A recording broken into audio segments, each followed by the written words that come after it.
बिनि गेजेरावनो आं फंनैसो बुंलांनो नाजानायाव माबा मोनसे गोरोन्थिया भुल जायोबा क्षमा खालामनानै निमाहा बिग्रोनाय थाबाय।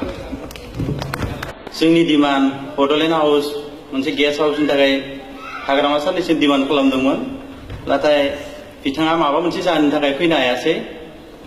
थेवब्लाबो जोंजों लोगोसे सानैसो आलासि नुजाफैनायजों लोगोसे जोंनि मानव गेदेर सारमोनखौबो माबा मोनसे गोरोन्थि जायोबा आं क्षमा बिनाय थाबाय। जोंनो जोंनि एमबिएसनो बड'लेण्ड हाउस बा गेस्ट हाउस बेनि थाखायनो नांगौ।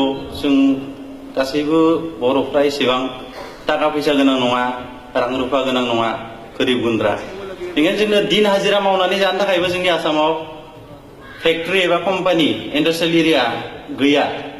जों गासै बेयाव जेसेखिनि बर' नुदों बेखिनि बर'आ आसामाव थांजोबाबो, न'आव थांजोबाबो जोंहा मावना जानो थाखाय खामानि गैया।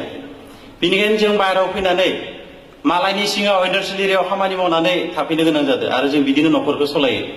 बिनि गेजेराव जोंहा गोबां प्रब्लेम जायो। मालाबा खामानि मावनो फैनायाव सोरबा ट्रेनाव फैनायाव माबा मोनसे उसुबिदा जाबोयो, माबा मोनसे खैफोदाव गोलैयो। मालाबा लामा ससेयाव थाबायनायाव माबा मोनसे प्रब्लेम जायो।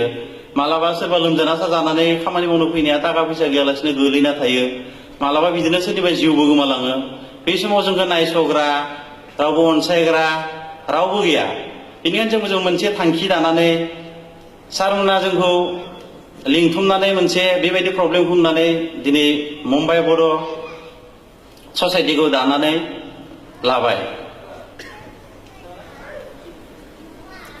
बेनिखायनो हाग्रामा सारा जोंनो बे गेस्ट हाउसखौ होनानै जोंनि बे प्रब्लेमफोरा सल्भ जानायनि थाखाय जोंनो बे सुबिदाखौ खालामबा गोबां माने बयनिबो गोजोनथाव बाथ्रा आरो बयनिबो सुबिदा जागौमोन आरो। दिनै सारा खोथा होलांनायनि खोथा दंमोन, गेस्ट हाउसआ माला जागोन, बबे जायगायाव होगोन। खनसे नङा, खननै नङा, खनथामहालागैबो हाबो नायबाय, नायफैबायबो, लेकिन क्लियार खोथाखौ दिनैसिम जोंनो बुङाखै। होगोन बुंगोन बानायगोन होननानै खोथा होयो, लेकिन दिनैसिम मोजां नुजाथि फैयाखैबो, गावनि खुगाजोंबो बुङाखै। बेनिखायनो आसा दंमोन साननै सानथामनिफ्राय जों गामियाव हाबा हुखा जानो लिंनाय बायदि जोंनि खामानि मावनो थाफैनाय बर'फोरनि न'खर न'खर थांनानै जों सानै साथाम, बुंनो थाङोबा जोंहा अजय दैमारि बिथाङा बहुत खस्थ' खालामदों। बिनि उन आरो जोंहा बिकेल, लोगोसे नमल, गोबां सुबुंखौ दिनै सारनि आसायाव लिंनानै लाना फैदोंमोन कि जों बे खोथाखौ दिनै सारनि खुगानिफ्राय खोनासंगोन। लेकिन सारा फैनो हायासै। थेवब्लाबो जोंनि बैसागु फांसनखौ गाजा गोमजायै बारहरबाय।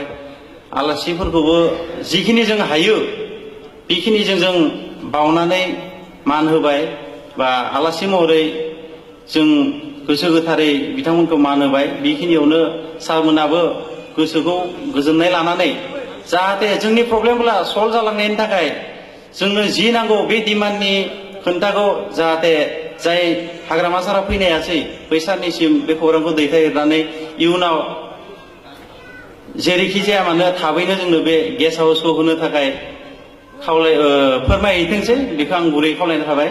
लोगोसे जोंहा बे प्लेटफर्मखौ बेनिखायनो नांगौ, खामानि मावनो फैनो थाफैनायफोरनि थाखाय बेखिनि प्रब्लेम।